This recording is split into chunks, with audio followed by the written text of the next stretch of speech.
টাঙ্গাইলের যমুনার বিস্তীর্ণ চরাঞ্চলে দিন দিন বাড়ছে গমের আবাদ। ব্যাপক ফলনে কৃষকদের মাঝে খুশির বন্যা বইছে। তারা আগে কখনো এমন ফলন দেখেনি। কিছুদিনের মধ্যেই ফসল ঘরে তোলা হবে। তাদের কাছে পরিত্যক্ত এসব চরাঞ্চল এখন আশীর্বাদ স্বরূপ। টাঙ্গাইল থেকে আহমেদ রাসেলের পাঠানো তথ্য ও ছবিতে একটি ডেস্ক রিপোর্ট।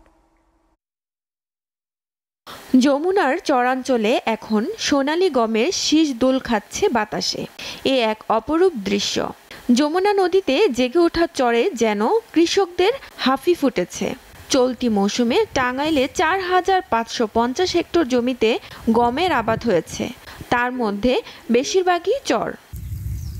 জেগে ওঠা চরগুলোতে প্রতি বছরই পলি মাটি জমে।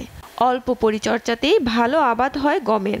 বছরের পর বছর চরাঞ্চলের জমিতে কৃষকরা মশলা জাতীয় ফসল আবাদ করলেও অধিকাংশ জমি পরিত্যক্ত পড়ে থাকত। এবার তারা সেই সব পরিত্যক্ত জমিতে গম আবাদ করেছেন।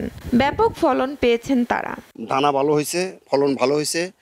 অবশ্যই আমরা এই লাভবান হব ইনশাল্লাহ। গমের খুব ভালো, আয়ও বেশি, লাভবান আমরা মোটামুটি ভালোই হচ্ছে। বাংলাদেশের কৃষি গবেষণা ইনস্টিটিউটের গবেষণা বিভাগ এসব চরগুলোতে মাটির গুণগত মান বিবেচনা করে গম চাষের উপযোগিতা নির্ধারণ করে।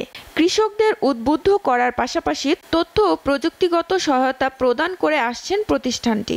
আমরা আশা করছি খুব ভালো ফলন পাবে এবং সামনের বছর এরকম জমিতেই আমরা এই গমের আবাদটা আরও বাড়িয়ে দিব।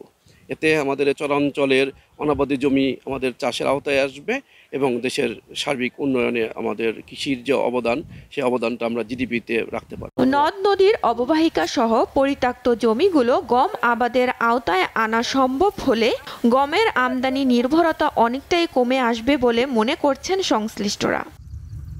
এসিটিভি নিউজ ডেস্ক।